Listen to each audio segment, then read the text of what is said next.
शिक्षण नोकऱ्याची कळवळ जी दाखवली जाते मीडियाद्वारे हे तसं नाहीये।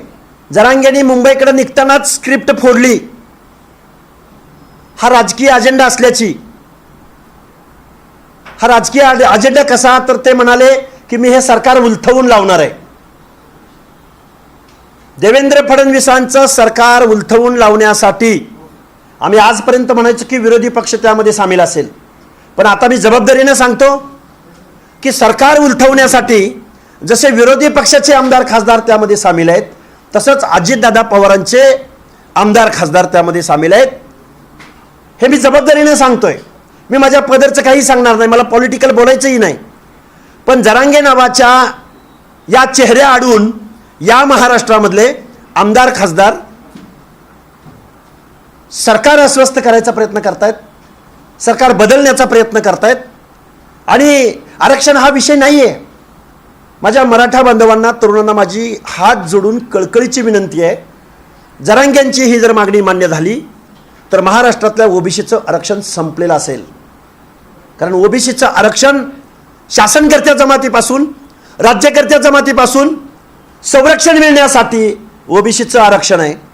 आणि ज्यांच्यापासून संरक्षण पाहिजे तेच सगळे लांडगे जर या ओबीसीच्या कळपामध्ये घुसले तर या मेंढरांचं काय होईल याची कल्पना इथल्या आमदार खासदार शरदचंद्रजी पवार, अजितदादा पवार, देवेंद्रजी फडणवीस, एकनाथरावजी शिंदे, काँग्रेसचे नेते, तो नांदेडचा एक खासदार आहे रवींद्र चव्हाण, त्यानं लेटर हेडवरती पाठिंबा दिलाय जरांगे पाटलांना।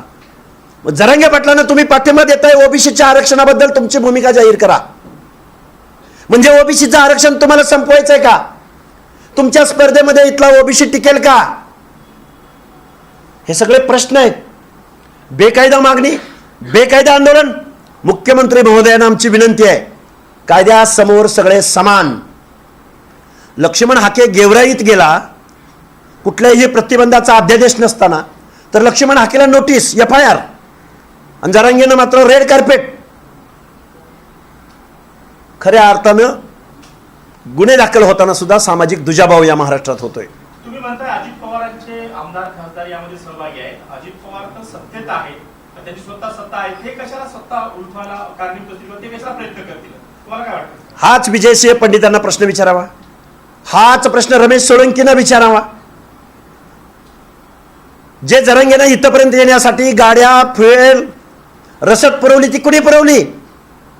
आणि जाहीररित्या पुरवली, प्रेस घेऊन सांगितलंय होय आम्ही आंदोलनात सहभागी आहोत म्हणून। प्रश्नच आहे ना, लाखोंच्या संख्येने मराठी जमले आणि राष्ट्रवादीने सपोर्ट केला म्हणून तुम्ही तुमच्या पोटात जळतंय का असं विचारलं जातं। मी राष्ट्रवादीचं बोलतच नाही, मी बंडू जाधवचं पण नाव घेतोय ना, मी रवींद्र चव्हाणचं पण नाव घेतोय ना, मी बजरंग सोनवणेचं पण नाव घेतोय। रसद ओबीसीचं आरक्षण संपवणे हा एकमेव कार्यक्रम सर्वपक्षीय आमदार, मी नावं घेतोय ना, अजून कुणाची नावं घेऊ? सर्वपक्षीय अजित पवारांचे आमदार सहभागी आहेत। अरे जाहीररित्या तुमच्या वाहिन्यांद्वारे मुलाखतीत त्यांनी सांगितले ना, तुम्हाला फुटेज नसेल तर मी पाठवतो तुमच्याकडे। अरे ओबीसीचे तो त्यांना प्रश्न विचारा ना, मी कार्यकर्ता म्हणून तुमच्या समोर बसलो ना। केला पाहिजे, मी पण तुमच्या या मागणीशी मी सहमत आहे ना। हा प्रश्न तुम्ही त्यांना विचारला पाहिजे ना। यापूर्वी जरांगे पाटलांच्या आंदोलनाला तुम्ही आंदोलनाने उत्तर दिलं होतं, पुन्हा एकदा जरांगे पाटलांचं आंदोलन चालू झालंय, तुमचं काय आता भूमिका? अरे 5-10% लोक जर एखाद्या झुंडीच्या द्वारे जर मुंबईला येत असतील, आम्ही तर 50% आहोत गावगाड्यात। मला याचे हो थांबा 2 मिनिट, आम्ही काय राज्यकर्ती जमात आहोत? आम्हाला आमदार खासदारांचा सपोर्ट आहे। अरे 50% ओबीसी जर एकत्रित झाला काय होईल तुमचं? निश्चित मला या गोष्टीची जाणीव आहे की शोषित, वंचित, भटके विमुक्त जाती जमाती, बलुते आलुते यांच्यामध्ये एकीकरण खूप अवघड आहे, म्हणून तुम्ही त्यांचं आरक्षण संपवायला चाललाय। म्हणजे आम्ही बोलायला लागलो की आमच्या शब्दाला वाईच नाही। आणि कोण झुंडीद्वारे तिथं येतंय, बेकायदा मागणी करतंय, या बेकायदा मागणी करणाऱ्या लोकांना माझं सांगणं आहे, मुख्यमंत्री महोदयांनी नेहमी सांगितलंय एकनाथराव शिंदे साहेबांनी नेहमी सांगितलंय की आम्ही 10% SCBCचं आरक्षण दिलंय. ओबीसीच्या कट ऑफ पेक्षा SCBCचा कट ऑफ कमी असताना ओबीसी मधून आरक्षण का पाहिजे?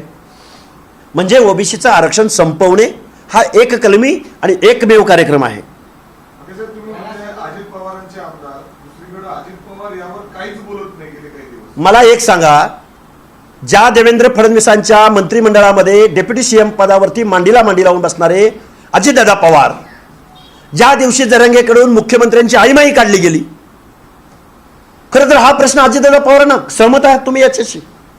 अजितदादा पवार या गोष्टीशी सहमत आहेत? तुम्ही कायद्याचं बोला, तुम्ही संविधानाचं बोला, आणि समजा ज्या ज्या लोकांनी पाठिंबा दिला जरांगेंना त्या लोकांना माझी विचार नाही की ओबीसीचं आरक्षण संपतंय, ओबीसीच्या आरक्षणाबद्दल तुमची काय भूमिका आहे?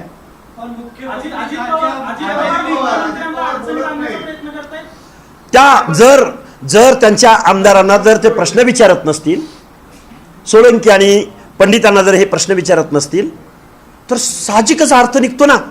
त्याला काही ज्योतिष आणायची गरज आहे का? प्रश्नच नाही ना. मी मगापासून तेच सांगतोय की सत्ताधारी आमदारांचा सुद्धा पाठिंबा जरांगेंना आहे. तुम्ही सत्तेवर बसून असं वागू नाही शकत. अजित पवारांचा आहे का विरोध? अरे त्यांचे आमदार जर उघड पाठिंबा देत, त्यांचा आहे का? त्यांचा आहे का? म्हणजे मग त्यांनी अडवायला पाहिजे ना त्यांना, कुणी अजितदादा पवारांनी. अडवतात की नाही अडवत? नाही अडवत असं माझं म्हणणं आहे ना. काय करतात? काय करतात म्हणजे पाठिंबा देत आहेत. राष्ट्रीय ओबीसी महासंघाकडून या सगळ्याला विरोध झालेला आहे. नागपूरमध्ये सुद्धा काल बैठक झाली. पुढची दिशा आता सगळ्या महासंघाची कशी असेल? आणि हे बघा, ओबीसीच्या अनेक संघटना आहेत, वेगवेगळ्या प्रादेशिक विभागामध्ये वेगवेगळ्या संघटना आहेत. आता सगळ्या संघटनांनी रस्त्यावर उतरलं पाहिजे. आम्ही उद्या पुण्यामध्ये महाराष्ट्र लेवलची एक बैठक घेत आहोत आणि आमच्या आंदोलनाची दिशा स्पष्ट करत आहोत. आम्ही संघर्ष यात्रा काढू, ओबीसी जोडो अभियान. जर इथल्या सत्ताधाऱ्यांना झुंडीची भाषा कळत असेल, जर इथल्या सत्ताधाऱ्यांना आपलं राजकारण अडचणीत येईल, आपला पक्ष अडचणीत येईल म्हणून जर जरांगेसारख्या खुळचट माणसाला जर हे पायगड्या घालत असतील, तर आम्हाला सुद्धा लोकशाहीमध्ये शासनकर्त्या लोकांना जी भाषा कळते त्याच्यासाठी आम्हाला सज्ज व्हावं लागेल.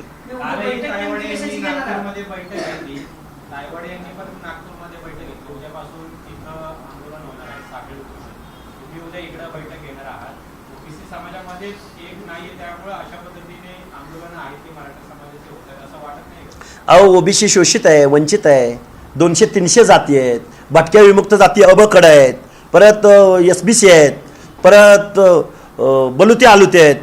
अरे हे जर संघटित असते, ह्यांचं फावलं असतं काय? 50% लोक जर एकत्रित असते तर यांची डेअरिंग होती का? आम्ही जर 50% एकत्र आलो, कसे तुमचे आमदार आणि कसे मुख्यमंत्री, कसे अर्थमंत्री, कसे महसूल मंत्री कसे तुमचे होतात ते आम्ही बघितलं असतं ना.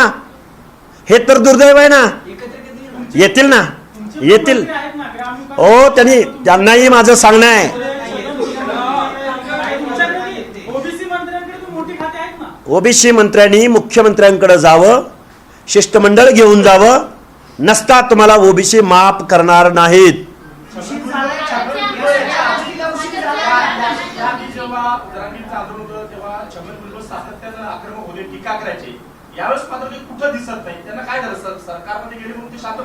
निश्चित बोलतील, योग्य वेळी बोलतील, आशा आहेत आमच्या. आजही मुख्यमंत्री महोदयांनी जी भूमिका घेतलेली आहे, आम्ही कुठल्याही पक्षाचे कार्यकर्ते नाही आहोत तरी पण जबाबदारीने सांगतोय, मुख्यमंत्री महोदय तुमच्या भूमिकेचं आम्ही स्वागत करत आहोत की ओबीसी मधून कुणालाही आरक्षण मिळणार नाही अशा पद्धतीचं सुतोवाच त्यांच्या आजच्या प्रेसमधून, त्यांच्या भूमिकेमधून आम्हाला कळलेलं आहे. पण एवढ्यावर थांबून चालणार नाही. 59 बोगस कुणबी सर्टिफिकेट्स महाराष्ट्रामध्ये वाटली गेली असतील तर आज रोजी ओबीसीचं आरक्षण संपलेलं आहे. राष्ट्रवादीचे म्हणजे आमदार, भाजपचे आमदार देखील तसे दिसतात. कुणी जेवणाची? हे बघा, आंदोलनाला सपोर्ट करावा तो त्यांचा अधिकार आहे. आंदोलन उभं करणाऱ्यांनी आंदोलन उभं करावं, पण मागणी कायदेशीर असावी. मी सर्व पक्षीय बोललो ना मागापासून. आता काय सगळ्या पक्षांची नावं घेऊ का? या सगळ्या गोष्टीला बैठक म्हणताय उद्या घेणार, नागपूरला होत्या, सगळ्या ठिकाणी होत्या, या सगळ्या गोष्टीला ओबीसी कडून उशीर झाला असं वाटतंय? अरे ओबीसी ऑलरेडी मुंबईत पोहोचलेत आता. अरे ओबीसी डोंगराला आहेत, ओबीसी गावगाड्यामध्ये घरातून बाहेर पडाय मुश्किल आहे. ओबीसीचा वॉइस, अरे तुम्ही पत्रकार बांधव आहात, ओबीसी एवढा जागृत असता तर हेड हेअरिंग कुणी केलं असतं?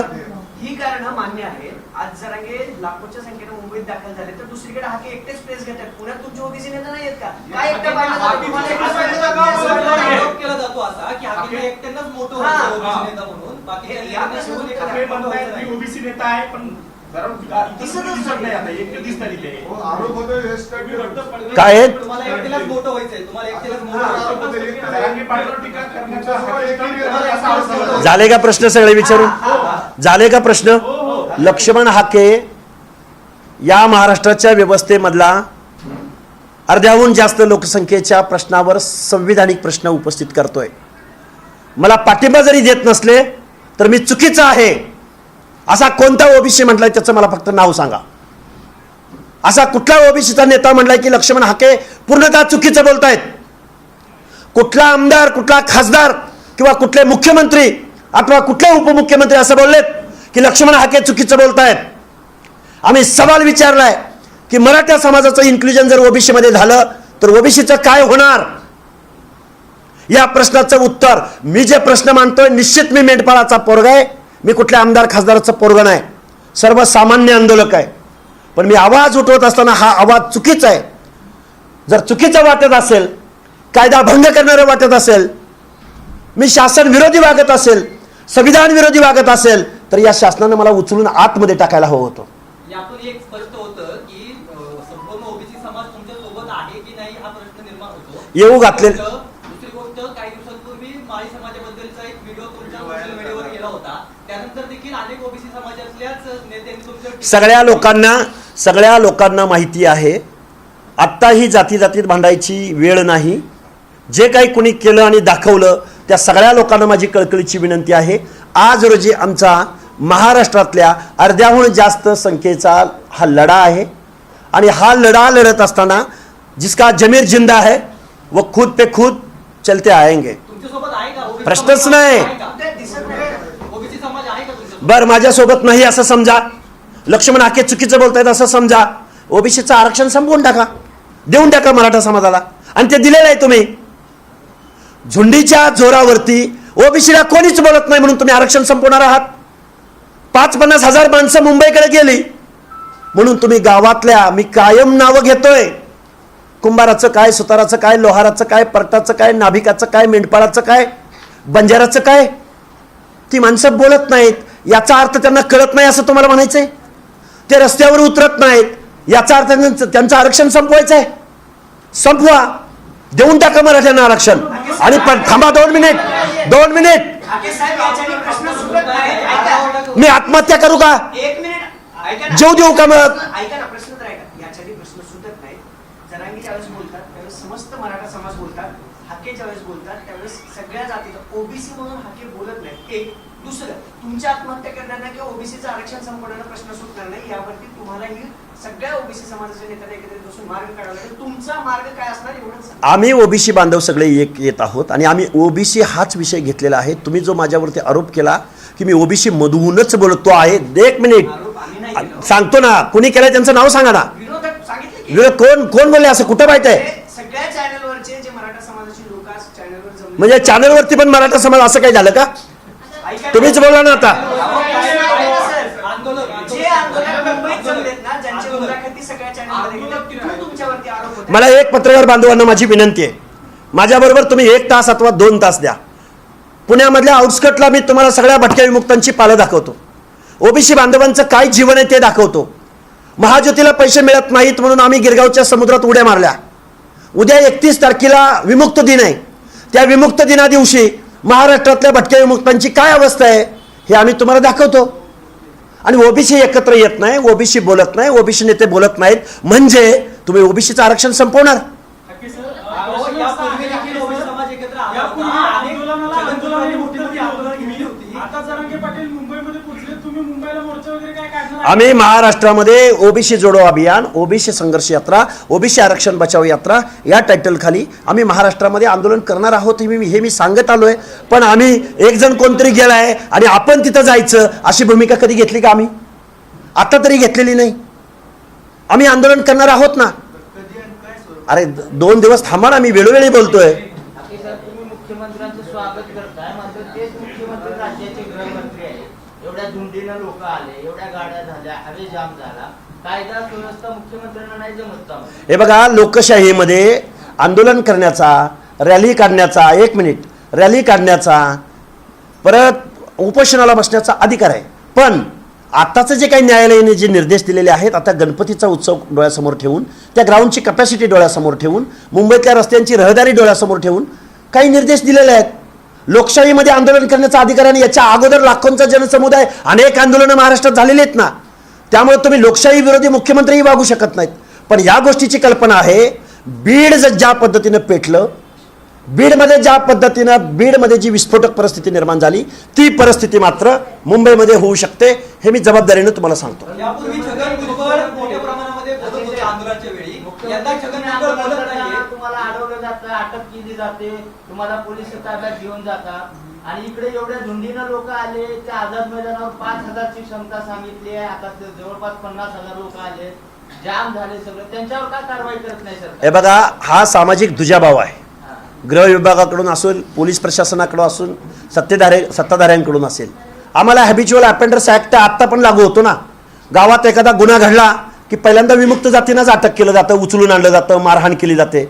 त्यामध्ये पारधी आहे, त्यामध्ये कडक लक्ष्मीवाला आहे, त्यामध्ये नाथपंथी डवरी गोसावी आहे, त्यामध्ये बेरड रामोशी आहे. आम्हालाच उचललं जातं ना पहिल्यांदा गावात. 1871चा हॅबिच्युअल अफेंडर्स ॲक्ट आहे, आणि तो कायदा आजही गृह विभागाला आहे. लक्ष्मण हाके चालला की लक्ष्मण हाकेला निश्चित अटक FIR दाखल होऊ शकतो. पण जरांगे चालला की रेड कार्पेट घातलं जातं. कारण ते शासन करते आहेत, कारण ते राज्य करते आहेत, कारण त्यांना पाठिंबा देणारे आमदार खासदार आहेत, त्यांना सपोर्ट करणारे, गाड्या पुरवणारे कारखानदार आहेत, वतनदार आहेत. त्यांनी केलेल्या मागणीला अरे एकही माईचा लाल या महाराष्ट्रामध्ये पैदा झाला नाही की तो चुकीचं बोलतोय म्हणणारा. एकही माईचा लाल, एकही आमदार खासदार येऊन पुढे बोलायला तयार नाही की ओबीसीचं हे सोशल डिस्क्रिमिनेशनचं हे रिझर्वेशन आहे. हे रिझर्वेशन गरिबी हटावसाठी नाही, त्यासाठी SCBC दिलंय.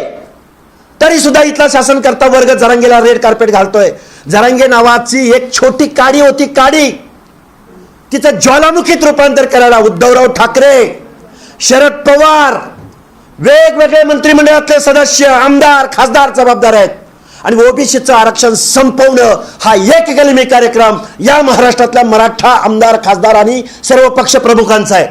त्यांना जर हेड काउंटची भाषा कळत असेल, मतांची भाषा कळत असेल, तर इथून पुढच्या कालावधीमध्ये ओबीसी ते जसे एकवटले तसेच ओबीसी एकवटतील, ओबीसी म्हणून एकवटतील. छगन भुजबळ आता बोलताना पाहायला मिळत नाही. मागच्या काळामध्ये खूप वेळा छगन भुजबळ जे आहे ते भूमिका मांडत होते. आता मंत्रिपद मिळाल्यानंतर त्यांची कुठेतरी अडचण होते वाटते का? मंत्रिमंडळामध्ये निश्चित भुजबळ साहेब हा प्रश्न विचारतील. आजही आम्ही त्यांच्यावर बिलीव्ह करत आहोत. त्यांनी विचारला पाहिजे असं तुम्ही जसं म्हणताय तसंच आम्हीही म्हणत आहोत. त्यामुळे मुख्यमंत्री महोदयांच्या जवळ बसणारे, कॅबिनेटमध्ये बसणारे मुख्यमंत्री महोदय, ओबीसी मंत्र्यांनी आपलं एक शिष्टमंडळ बनवावं आणि मुख्यमंत्र्यांना हा प्रश्न विचारावा. छोट्या आंदोलनावर आधी भुजबळांची प्रतिक्रिया यायच्या, भुजबळ बोलायचे. जरा की एवढे मोठं घेऊन सगळं आता आझाद मैदानात पोहोचले तरी देखील भूमिका मांडत नाही समाजाची. हा प्रश्न त्यांनाही विचारावा आणि ते बोलतील असा आमचा आज रोजी विश्वास आहे. आमच्यासाठी ओबीसी नेते तुम्ही आहात. आता भुजबळ पण काय पोहोचणार नाही. आता प्रश्न असा ना, आमच्यासाठी ओबीसी नेते तुम्ही आहात. तुम्हीच ठरवा मी काय आहे ते. मगाशी तुम्ही सांगितलं की लक्ष्मण हाके हा एकटेच बोलताय, स्टंट करतायत, जरांगेला विरोध करतायत. तुम्हीच प्रश्न उपस्थित केले आणि आता तुम्हीच म्हणताय ओबीसी नेते तुम्ही आहात. तुम्ही एकदा ठरवा मला काय, मी आंदोलक आहे का नेता आहे ते ठरवा आणि मग प्रश्न विचारा. आता काय पर्याय आहे? जरांगेंचं उपोषण सुरू झालं, आता सगळ्यांना एकत्रित करण्यासाठी काय करणार? उद्या आमची मीटिंग होत आहे. त्या मीटिंगमध्ये आम्ही ठरवू. महाराष्ट्रातल्या वेगवेगळ्या ओबीसी संघटनांना आणि सर्व जातीच्या वेगवेगळ्या संघटनांना एकत्रित करण्याचा प्रयत्न करू. आम्ही तर आमच्या श्वासाचं म्हणजे जीवात जीव असेपर्यंत आम्ही लढणार आहोत. आता मग ज्यांना आरक्षण टिकावं असं वाटतंय ते सगळे एकत्रित येतील आणि जर एकत्रित नाही आले तर ओबीसीचं आरक्षण संपलेलं असेल एवढं जबाबदारीनं सांगेन. धन्यवाद.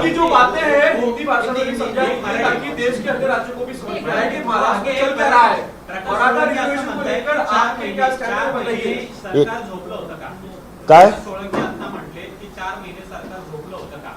अजित पवारांना त्यांनी थेट सत्ता आहे दिलेला आहे, मला वाटतं का अजित पवारांनी आता सरकारमधून बाहेर पडावं 4 महिने सोळंकीने हे बघा, सोळंकीचं जर हे वाक्य, सोळंकींचं हे वाक्य जर खरं असलं, सोळंकीनी पहिल्यांदा आमदारकीचा राजीनामा द्यावा त्या माजलगाव मतदारसंघातून.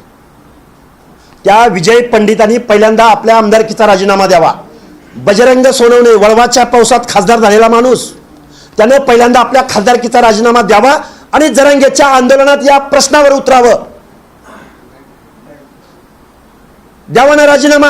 आणि तुम्हाला अजितदादा ऐकत नसतील, पक्षाचा राजीनामा द्या पुन्हा. ठीक है, आपने भीड़ तंत्र की बात की, क्या है आपका कहना, आपका स्टैंड क्या है इस पूरे मामले में जो मराठा रिजर्वेशन का आंदोलन चल रहा है, उसको आप समझिए, आप क्या कहते हैं? ये महाराष्ट्र में जो ओबीसी कोटा के अंतर्गत जो हमारी मराठा कम्युनिटी मांग कर रही है कि हमें ओबीसी रिजर्वेशन चाहिए, मगर ये संवैधानिक नहीं है. आज तक सुप्रीम कोर्ट, हाई कोर्ट, स्टेट बैकवर्ड कमीशन, राष्ट्रीय मागासवर्ग आयोग, नेशनल बैकवर्ड कमीशन, इन सब लोगों ने मराठा कम्युनिटी का सोशल बैकवर्डनेस नकारा है. फिर भी आज ये जो मांग हो रही है ये इलीगल है, एज पर कॉन्स्टिट्यूशन नहीं है, और ओबीसीओं का जो कोटा है वो खत्म करने वाली है. क्योंकि शासनकर्ता वर्ग, डोमिनेटिंग कास्ट जिसको कहते हैं वो मराठा कम्युनिटी है. ये डोमिनेटिंग कास्ट, ये मेरा वर्ड नहीं है, ये सुप्रीम कोर्ट का वर्ड है, ये राष्ट्रीय मागासवर्ग आयोग का वर्ड है.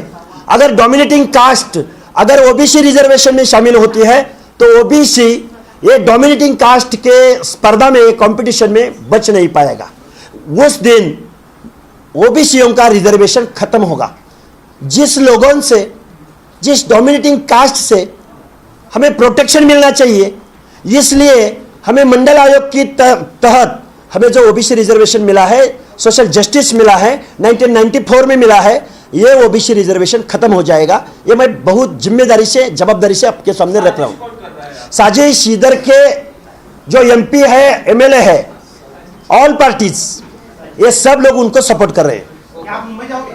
मुंबई मैं महाराष्ट्र में ओबीसी की मूवमेंट खड़ी करूंगा. ओबीसीचं आंदोलन उभं राहील आणि वेळ पडली तर आम्ही मुंबईलाही जाऊ.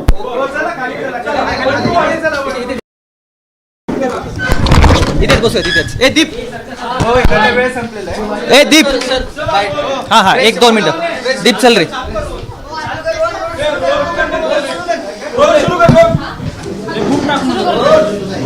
हजारोंच्या गर्दीमध्ये मराठे आता मुंबईच्या आझाद मैदानामध्ये पोहोचलेले आहेत. आपल्यासोबत ओबीसीचे नेते लक्ष्मण हाके आहेत.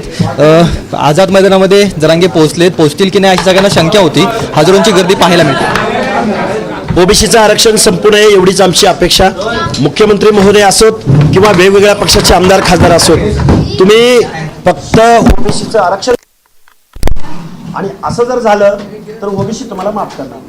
परंतु असं वाटत होतं की तुम्ही त्यांच्यासमोर जे आहे ते आरक्षणाचे हे आंदोलन समोर उभं करतात, कारण का तुम्ही देखील मागच्या काही दिवसांपूर्वी मराठवाड्यावरती गेलेला होतात, तुम्ही परिस्थिती पाहिलेली होती.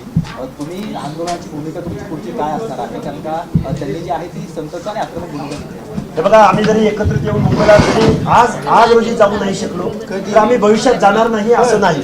आम्ही भविष्यात मुंबईकडेही जाऊ आणि गावगाड्यामध्ये ओबीसीची संघर्ष यात्रा लाखोच्या संख्येने निघेल.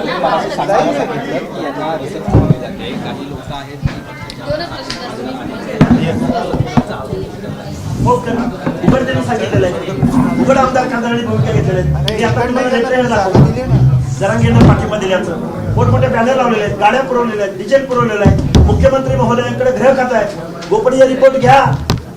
पाठिंबा अजितदादा पवारांच्या आमदारांनी जरांगेंना दिला, विभागाकडे रिपोर्ट आहे. त्यामुळं हा राजकीय अजेंडा आहे आणि जरांगे पाटलांनी त्यांचं स्क्रिप्ट मुंबईला जायच्या अगोदरच खुलं केलंय. जरांगे एक्सपोज 2 दिवसापूर्वीच झाले. सत्ता उलथवून लावेल हे त्यांनी पोटातलं व्यक्त केलेलं आहे. जर आरक्षण नाही मिळालं तर सत्ता उलथवून लावेल अशा प्रकारचे ते वाक्य आहे त्यांचं. मग आरक्षण कसं मिळणार नाही, मिळणारच नाही ना. जे गरजवंत आहे, गरजवंताला एसएबीसी दिलंय, गरजवंताला ईडब्ल्यूएस दिलंय, गरजवंत एसएबीसी घेईल ना. तुम्ही काय भूमिका घेणार आहात, कारण का तुमचे वेगवेगळे नेते जे आहेत ते त्यांची वेगळी भूमिका मांडणार आहेत. त्यांचं म्हणणं आहे नागपूरमध्ये काही ताईवाडे बोलले की सगळे एकत्रित येतील, सगळे एकत्रित येतील, वेगवेगळ्या विभागातल्या वेगवेगळ्या संघटना एकत्रित येतील आणि ओबीसीचा लोक लढवला. त्यांच्याकडून सांगितलं जातं महाराष्ट्राची जी आहे, ती समाज तुमच्या पाठीमागे आहे.